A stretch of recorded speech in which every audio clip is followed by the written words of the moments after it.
Hi, Paul Johnson here from Film Obsessive. Today I get to speak with Zach Clark, who is writer and director of The Becomers. Welcome, Zach. Well, thanks for having me. Yeah, it's a pleasure to get an opportunity to talk with you a little bit. Listen, some of our audience will not have seen the film yet. It's been in festivals, it's moving its way through its theatrical release. Can I have you just talk a little bit in your own words about what this crazy film is? Yeah, The Becomers is about two body snatching aliens who are in love with each other, who make their way to planet Earth in the middle of a global pandemic, and try to find their way through modern America. Great. It's such an interesting film. It is a genre film, and it's also very much a COVID era film or a pandemic era film. Is that really when you conceived of the story? Yeah, I wrote the movie and we shot the movie in spring of 2021. So it was roughly a 3 month turnaround from when I wrote the script to from when I started writing the script to when we had finished principal photography. Yeah, that's early on, and that's really right in the throes of it. As I recall, when a lot of places were in fairly strict lockdowns. When you were trying to imagine like a COVID era project, right? Something you could shoot when there were a lot of restrictions. What led you to the sci-fi angle here of visitors from another planet looking at our weird place? Yeah, so our producers had reached out to me, Joe Swanberg and Eddie Linker, and asked me if I had ideas that would sort of fit into this box they were looking to make movies in. And that box was $100,000 budgets and then 12-day shoots. We ended up spending more than that and shooting more days than that, but that was the original idea. That we could shoot completely in Chicago with a non-union cast and crew. So it needed to be a genre project. And I had just sort of finished watching like almost all of Star Trek and Star Trek The Next Generation. So this sort of version of science fiction was on my brain. I was especially taken with the original series, and its sort of candy colored, perverse but hopeful view of the future. Yeah, although it's inverted as well, right? Because in original Star Trek, it's the Earthlings who are out exploring and encountering aliens who seem to them odd, but instruct them in ways so that the main characters kind of grow and learn. But the Becomers is kind of the inverse of that, right? Where it's the aliens coming to Earth and trying to fathom and navigate what must be the strangest world I can imagine them encountering.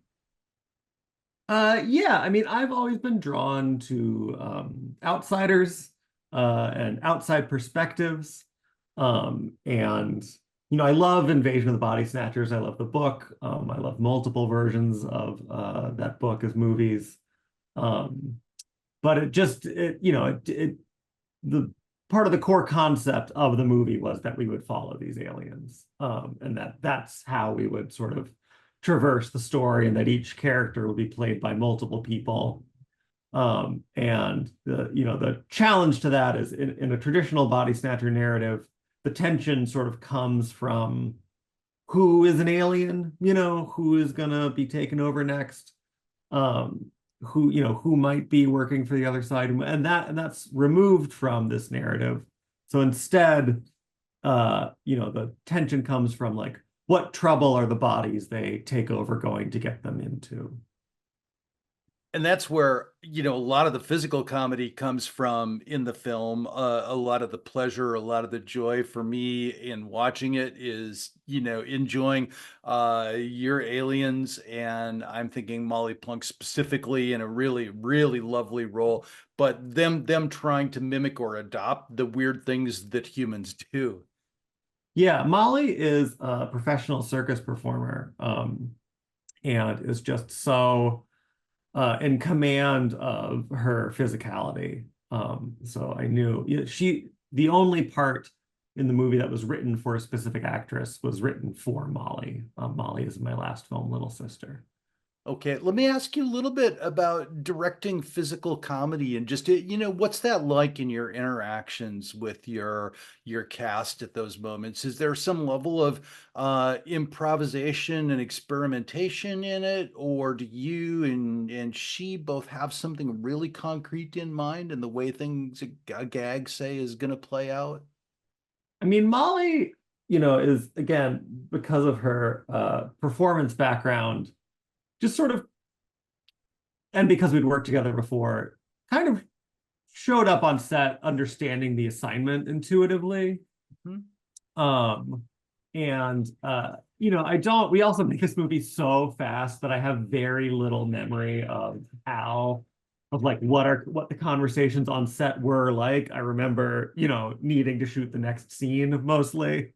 And like needing to make our days and wondering where lunch was, are my primary memories of making this movie. Um, but I remember one of the first things that we shot was that scene in the Home Depot parking lot where Molly is putting basically like a murder drum into the back of her car.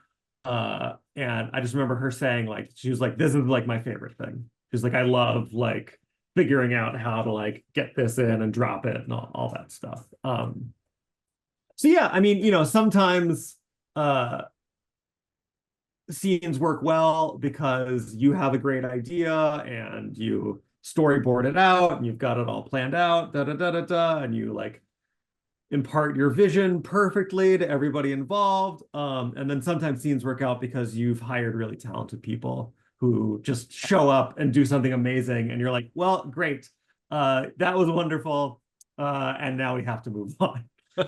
Yeah, that is fun, and that is a fun scene too. Um, this was a time when you're shooting with a lot of restrictions, is that right? And so, an empty parking lot in a Home Depot or a nearly empty one is kind of one of those places where you might pick, and then it's a shoot like without a lot of extras and with probably a pretty bare bones cast, crew, I'm imagining as well, right? Yeah, I mean, there are zero. If you see extras in the movie, they were just people walking through shots. There were no paid extras in Okay. this movie. But one thing that was nice about shooting during COVID is that a lot of them were wearing masks. So we don't have to chase anyone down because their face is going to be in a movie. But our COVID protocols are pretty simple. We weren't SAG, so we didn't have to do the sort of zoning thing. Hmm. We had about a 10 to 15 person crew given the day. And again, the cast is basically whoever you see in front of camera. I think our biggest days is when we shot with that cult, which is six or seven people in those scenes in the cast. Um, Everybody just reported to set with a negative COVID test on their first day. And everyone wore masks as often as they could, certainly behind camera. With actors and makeup, it was harder. But we ate all our meals outside. Um, and we didn't have any COVID incidents. So here's kind of a little interesting contrast I find is like you're making this film and you've got a crew and a cast of people who are kind of normal, right? You're going about your business, you're doing your work, you're performing your job, and then the world that you're depicting in your film, Zach Clark, The Becomers, is one that is just, kind of riddled with cults and disinformation and secret societies and bizarro religion and a governor who's addled and it's like in the craziest place possible. But like, how did humans get so weird? Was it just due to COVID or have we always been so? Yeah, I mean the movie to me is really an effort to capture what that moment in time felt like, when Joe and Eddie reached out to me to ask if I had ideas, it was the Capitol had been stormed a month before. Um, you know, the plot to kidnap Gretchen Whitmer was in the news. Right. Cuomo had just resigned here in New York City. Um, and that was what the news looked like. That was what the internet was. And you would listen to these stories. I remember listening to a podcast about people who had sort of lost family members down these QAnon rabbit holes. And so in a way, it wasn't even like, it was really not an effort to sort of say, let's make the world seem crazy. The world was crazy, and the Right. world, I think, is still crazy. Um, and, to me, I thought what we needed more of were just like a little more kindness and a little more understanding and a little more like love and affection and caring for other people, which of course is how these aliens treat each other. um I think what I felt like at the end of COVID, or certainly at the point in COVID when I wrote the movie, is that the world could be not ending per se, but fundamentally and permanently changing. you know and that given the state of things during COVID, maybe that wasn't the worst thing. And as awful as it was, and acknowledging that in many ways it's not really completely over, there was a lot of great art that came out of it, as people had to, rethink the ways that they were creating things. And for you, the very notion of this pandemic and humans often bizarre and irrational reactions to it was motivation for what you were doing in your script. What's your take on how it's impacted the industry and the art it creates? Is there a way forward for us all who are invested in this art? Well, I mean, it's the industry has been uh hit with a lot of stuff the past 2 years, COVID, and with the actors strike, and with AI coming in and all that stuff. And I was in a place last year, and I have a lot of friends who are still in a place where work is hard to come by. I do also think that I've been hearing some sort of version of the industry is ending since I started. Um, so, I mean, this industry, like other industries, and especially industries that are sort of governed by technology, like filmmaking are in a constant state of flux. Right.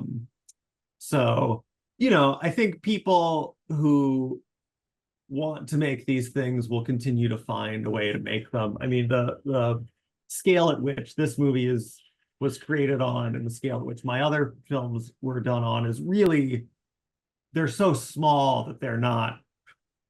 Um, you can make a movie for no money kind of anytime. Does that make sense? Um, uh, I think we'll see sort of what things like AI and stuff do to the studios and to Netflix, and to all of this other stuff, YouTube algorithms, etc.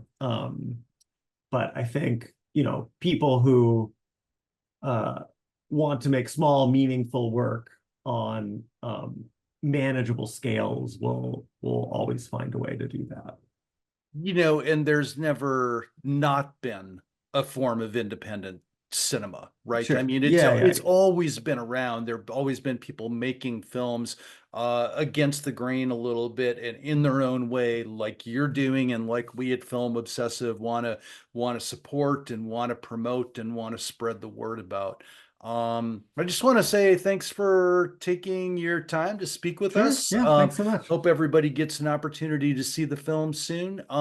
In theatrical release right now, is that correct? Is it continuing It still in is. some We are festivals out of as well? theaters. We are out of theaters and on VOD, You are, VOD and okay. Blu-ray. Yeah, yeah, yeah. All right. So I will include links at the end of this interview for where people can look for the Becomers. Again, everyone, it's a really excellent, it's a thought-provoking film, and it's a wacky, weird, funny film as well. Thanks, Zach Clark, for writing and directing it, and thanks for taking the time to talk with us today at Film Obsessive. Yeah, thank you so much, Paul.